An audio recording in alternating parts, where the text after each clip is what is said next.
पांडव अपनी माँ कुंती के साथ इधर से उधर भ्रमण कर रहे थे। वे ब्राह्मणों का वेश धारण किए हुए थे, भिक्षा मांगकर खाते थे और रात में वृक्ष के नीचे सो जाया करते थे। भाग्य और समय की यह कैसी अद्भुत लीला है, जो पांडव हस्तिनापुर राज्य के भागीदार हैं और जो सारे जगत को अपनी मुट्ठी में करने में समर्थ हैं। उन्हीं को आज भिक्षा पर जीवन यापन करना पड़ रहा है। दोपहर के बाद का समय था। पांडव अपनी माँ कुंती के साथ वन के मार्ग से आगे बढ़ते जा रहे थे। सहसा उन्हें वेद व्यास जी दिखाई पड़े। कुंती दौड़कर वेद व्यास जी के चरणों में गिर पड़ी। उनके चरणों को पकड़कर बिलख बिलख कर रोने लगी। उसने अपने आंसुओं से उनके चरणों को धोते हुए उन्हें अपनी पूरी कहानी सुना दी। वेद व्यास जी ने कुंती को धैर्य बंधाते हुए कहा, आंसू बहाने से कुछ नहीं होगा। जो ऊपर पड़ा है उसे धैर्य से सहन करो। जब अच्छे दिन आएंगे फिर सब कुछ ठीक हो जाएगा। चलो मेरे साथ चलो। मैं तुम्हें एक स्थान बताए दे रहा हूँ। कुछ दिनों तक वहीं रहकर समय काटो। वेद व्यास जी पांडवों को एक नगर में ले गए। उस नगर का नाम एक चक्रा था। आज के बिहार राज्य में शाहाबाद जिले में आरा नामक एक बड़ा नगर है। महाभारत काल में आरा को ही एक चक्रा के नाम से पुकारा जाता था। उन दिनों एक चक्रा में केवल ब्राह्मण ही निवास करते थे।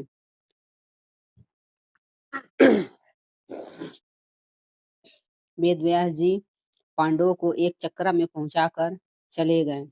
पांडव एक ब्राह्मण के घर में निवास करने लगे। पांचों भाई प्रतिदिन भिक्षा मांगने के लिए जाया करते थे। भिक्षा में जो अन्न मिलता था उसी से अपने जीवन का निर्वाह करते थे। उन दिनों एक चक्रा में एक राक्षस के द्वारा बड़े जोड़ों का आतंक फैला हुआ था। उस राक्षस का नाम बक था। वह दिन में वन में छिपा रहता था, रात में बाहर निकलता था और एक चक्रा में घुस जाता था। जिसे भी पाता था मार डालता था। खाता तो एक ही दो आदमी को था, पर 15-20 आदमियों के प्राण रोज जाते थे। आखिर एक चक्रा के निवासियों ने वक्त से एक समझौता किया।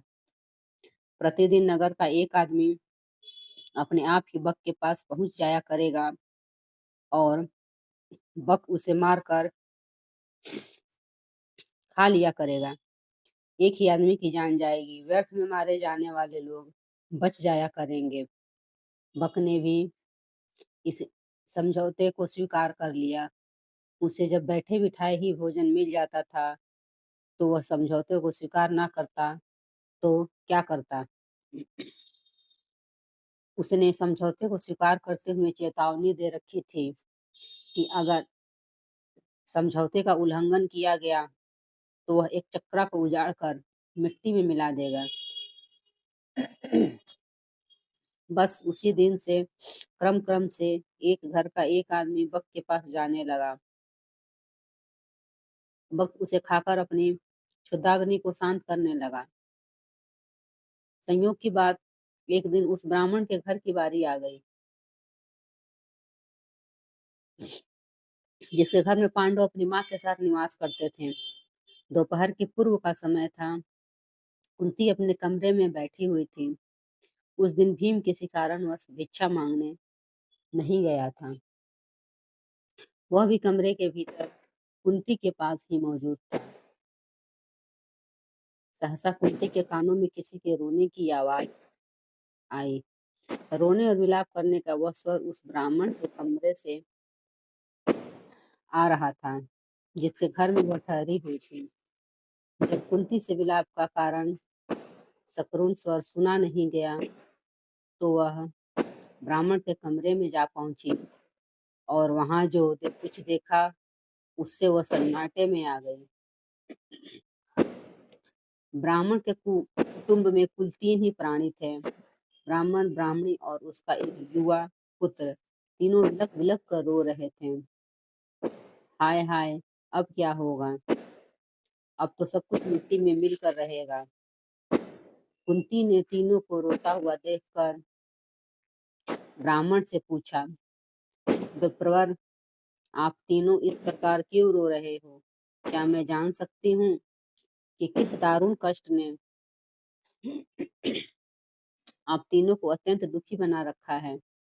ब्राह्मण के ने आंखों से आंसुओं की बूंदें गिराते हुए उत्तर दिया, बहन, तुम सुनकर क्या करोगी? हमारा कष्ट एक ऐसा कष्ट है जिसे कोई दूर नहीं कर सकता। कुंती ने सहानुभूति भरे स्वर में कहा, हम तो गरीब ब्राह्मण हैं। सच है, हम आपके कष्ट को दूर नहीं कर सकते, किंतु फिर भी सुनने में हर्ज ही क्या है? हो सकता है हम आपके कुछ काम आ जाएं। जब कुंती ने बहुत आग्रह किया तो ब्राह्मण ने बक राक्षस की पूरी कहानी उसे सुना दी।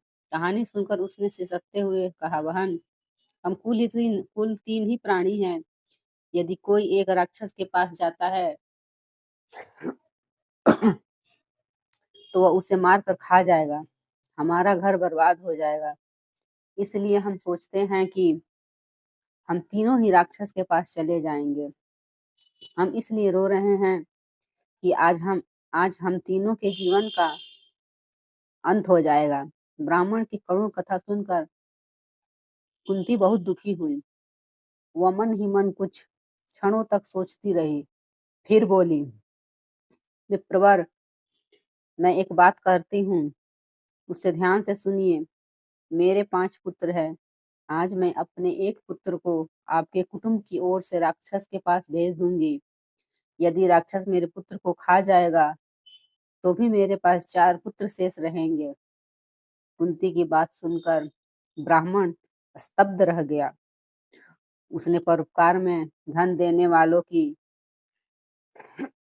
कहानियां तो बहुत सुनी थी, पर पुत्र देने वाली बात आज उसने पहली बार सुनी।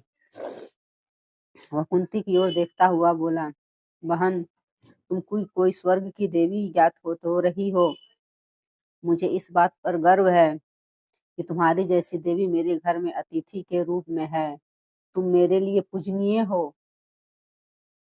मैं अपने अतिथि से प्रतिदान लूं, यह अधर्म मुझसे नहीं हो सकेगा। मैं मिट जाऊंगा, पर मैं अतिथि को कष्ट में नहीं पड़ने दूंगा। ब्राह्मण की बात सुनकर कुंती बोली, आपने हमें आश्रय देकर हम पर बड़ा उपकार किया है। आप हमारे उपकारी हैं। हमारा धर्म है कि आपको कष्ट में ना पड़ने दें। आप अपने धर्म का पालन तो करना चाहते हैं, पर हमें अपने धर्म पालन से क्यों रोक रहे हैं? कुंती ने जब बहुत आग्रह किया तो ब्राह्मण ने उसकी बात मान ली। उसने दबे स्वर में कहा, अच्छी बात है बहन, ईश्वर तुम्हारा भला करे।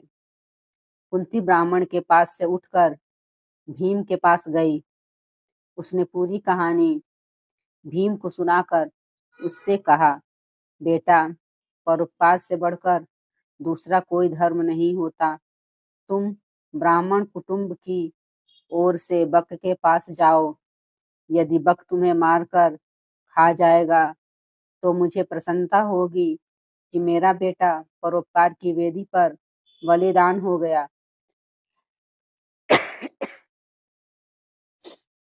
भीम ने बड़े हर्ष के साथ अपनी माँ की आज्ञा को स्वीकार कर लिया।